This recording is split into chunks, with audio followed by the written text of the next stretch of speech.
শুনে বকুল হাসে, ওই তাহার মতো তুমি আমার কথা শুনে হাসো না তো।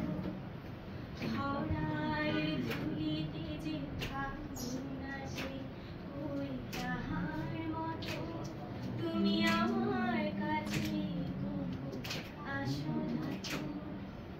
ওহির কথা শুনে বকুল হাসে, ওই তাহার মতো তুমি আমার কথা শুনে হাসো না তো। আকাশ পারে ওই অনেক দূরে, যেমন